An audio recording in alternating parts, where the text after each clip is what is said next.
When it comes to choosing the right electric SUV in India, two of the most talked about options right now are the Maruti Suzuki e-Vitara and the Hyundai Creta Electric. Both promise electric mobility without compromise, but the key question for Indian EV buyers is simple. Which one delivers better value, performance, and everyday usability?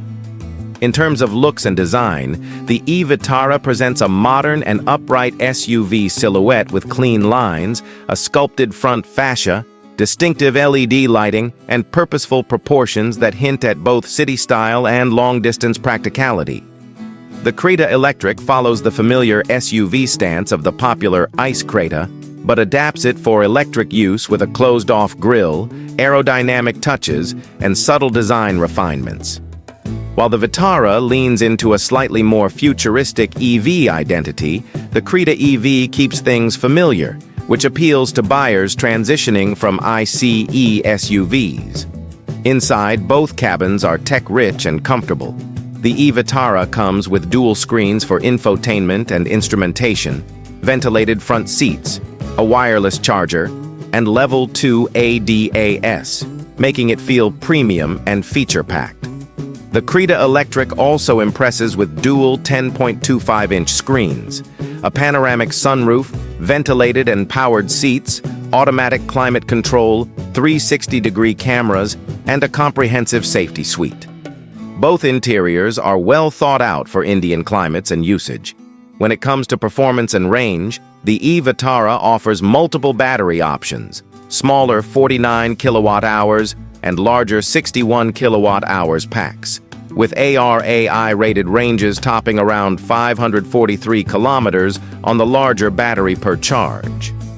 The AWD version is expected to offer strong torque and enhanced traction for varied road conditions. The Creta Electric, meanwhile, is available with 42 kilowatt-hours and 51.4 kilowatt-hours battery packs, delivering claimed ranges of 390 kilometers and 473 kilometers respectively. Both cars support fast charging, but the e-Vitara's larger pack gives it a clear edge for long-distance travel. In terms of charging and efficiency, both SUVs can use DC fast chargers to go from roughly 10% to 80% in under an hour. The Creta Electric includes Hyundai's i-Paddle single-pedal driving and regenerative braking systems that help optimize range, while the e-Vitara's battery chemistry and heat management strategy aim for balanced real-world efficiency and durability. When comparing pricing and value, the Creta Electric was launched in India at around 17.99 lakh rupees ex-showroom, with higher variants rising toward 23 to 25 lakh rupees.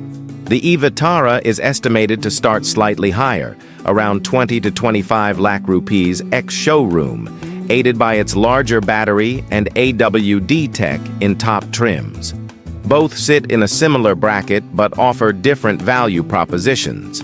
The Vitara targets range and capability, while the Creta EV emphasizes balanced range and comprehensive features.